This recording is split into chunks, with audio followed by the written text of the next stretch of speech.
Let's go back to Carl now, who is in Paris for us this morning. Good morning to you once again, Carl. Yeah, thanks.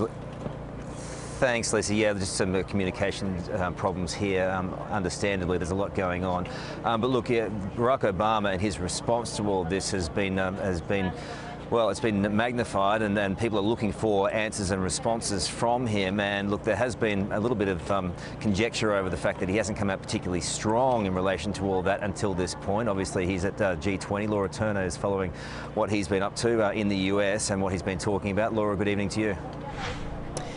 Hello there, Carl. Obviously, the focus of the G20 summit has really shifted now. It's really pointed in the wake of what has happened in Paris. We've seen President Barack Obama meeting with the Turkish Prime Minister there overnight, and he has said that the skies have darkened now in the wake of these attacks, and he stands in solidarity with every nation in bringing the perpetrators to justice. We've also seen President Barack Obama meet with Russian President Vladimir Putin on the sidelines of the G20 summit. A private meeting between the two lasted about 35 minutes. They discussed the situation in Syria. We know that these are two nations whose opinions differ greatly on the situation in Syria and the future of Syria. But as the Russian foreign minister has said this morning, right now there is agreement between the two nations and other that the overall enemy right now is ISIS. And President Barack Obama has echoed those thoughts as well by saying that he welcomes the efforts of every nation right now in defeating ISIS. Take a listen to President Barack Obama. As was true with the terrible attacks that took place in Ankara,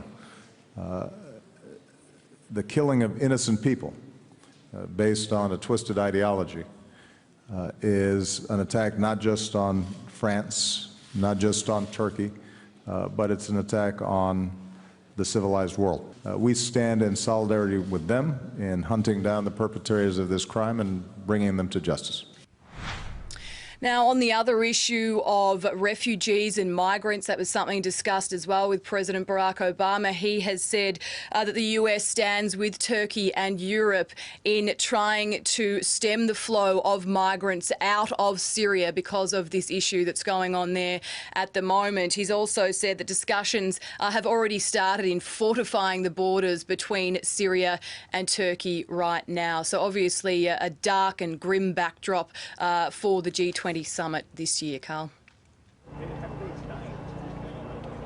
Yeah, it certainly is, Laura, and I think the people of France have been looking for some real leadership from the G20 above everything else. They want something to be done about this, about the inflow of potential terrorism. They want also answers from their own authorities as to how this attack happened. More of the investigation is going to be coming up. Obviously, trying to find out how these people communicated without them knowing is a massive worry for not just French authorities, but I know MI6 is looking closely at that, and the CIA is looking closely at that, as to how these people communicated, how they went about these attacks, planned them, and then perpetrated them, and they didn't know about them until afterwards. So lots of questions still to be answered here in Paris. Also coming up, we'll be talking to the Australian ambassador here in Paris. He spent the day with Emma Parkinson, who is the Australian victim who's been in hospital.